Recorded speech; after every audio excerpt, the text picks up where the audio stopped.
এ দোস্ত কালু আমার খবর জানোস নি?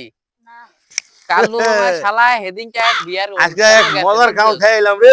মনে কর ড্যাগ ডুক বেড়ার ব্যাগ ওইলা খালি যা করে ম্যাচ নাই। ম্যাচ যে অবস্থা ইয়া হইছে করছে যা। ওই যে শালা নাম লইতেলাম তুই রগতায় হচ্ছে এই সাইডে কিরে চিকুনালিরা কি হইছে আমার লিয়ে কি গল্প করতেছ তোরা?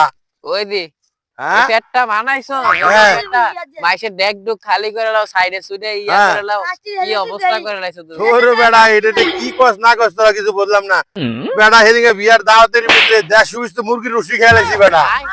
ও মন্দি কি কয় কয় না কয় হ্যাঁ এই সকালবেলা নাস্তা খাই দিতে পারে আমার লাগে মনে করে 80টা ডিম লাগে হ্যাঁ 40টা হওয়াটা লাগে আমার শরীর কি এমনি হইছে এমনি কি আমার বডিটা হইছে এমনি হইছে খাইয়ে হইছে ভাই দয়া করে আল্লাহর দয়া লাগে 1000 টাকা দিয়ে না 8000 টাকা খাওন খান দয়া করে আর কেউ তোর বেড়া আমার তো মাসে দাওয়াতে এই জন্যই তো বেড়া মাসে খানা খাওয়ানোর লাগা না না ভাই আর বিয়া যায়েন না এটা কোন কথা বলি বেড়া তুই এই বিয়া তো অনুষ্ঠানে যদি নাই যাই তো আমার এই বডিটা ঠিক আছে কেমনে আমি না ভাই দয়া করে আমি 1000 টাকা লাগলাম করতে নিয়েন তারপরে কেউ বিয়া যায় না আপনার এই কথা শুনে আমরা অজ্ঞান হয়ে গেছি ভাই কয় কি তোরা যা কইতাছ আমি তো রাখ করে তোকে লগে যামগা টাকা মারা তো কেন ও মন্দি কয় কিডা 80 90টা